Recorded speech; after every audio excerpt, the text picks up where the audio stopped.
Energy Star, Energy Star, Energy Star. It's that blue label with the effortless script, the star that hits you at the end, and it helps us figure out which appliance will not only save us energy, but save us money. But now, there's a chance that 33-year-old program will go away. It's so old that many of us forget it was started by the George H.W. Bush administration.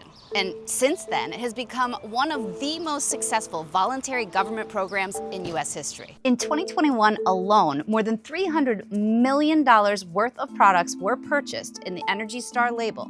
And according to the EPA, today, that saves the average household about $450 in energy. But now, the Trump administration wants the EPA and the federal government to stop supporting the Energy Star program, just like they did in their first administration, but at the time didn't have enough support for it. EPA Administrator Lee Zeldin said this recently, quote, "This program is an example of one that can be run outside the government." End quote. It wouldn't require U.S. tax dollars, it wouldn't require U.S. staff, and the program would continue to operate. So that is the scenario that we were talking about in front of Congress, where the federal government wouldn't be running Energy Star. But the experts we spoke to said it would be really tough for a private company to take over the full scope of the Energy Star operation. Stephen Nadell is the executive director of the American Council for an Energy Efficient Economy. So you have three major programs: the equipment program, the commercial buildings program, and the new homes program. I don't see any other entity that can do all three, so then you split it apart. But how do you preserve the overall brand?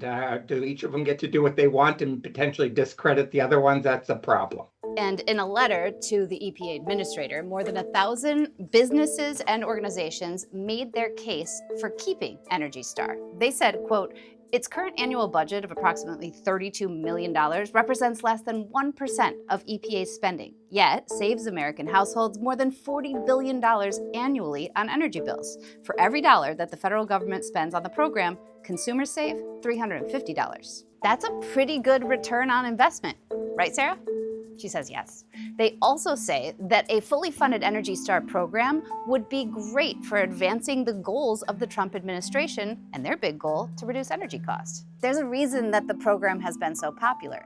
Energy Star and its partners have helped American families and businesses save more than $500 billion in energy costs, and that's according to the EPA. And it's good for jobs. An Energy Star report found that more than 800,000 Americans work with Energy Star products, either manufacturing or installing them. Saving money's good, of course, but you have to remember Energy Star is also good for the planet. In its 33 years, Energy Star has kept more than 4 billion metric tons of greenhouse gas emissions out of the atmosphere. And that is equivalent to the annual emissions of more than 850 million cars. Energy Star doesn't mandate changes to appliances, it just gives the consumer information about energy efficiency. Commercial buildings and new homes can actually get their Energy Star as well. So whether it is a dishwasher or a new office building, you know when you see that label that energy efficiency was a top priority. Yes, it's true.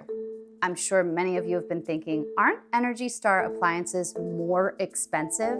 That's a huge concern, and it should be. But that is exactly what Energy Star has shown us and proven for itself, that investment in sustainability pays us back in our wallet too, in the end.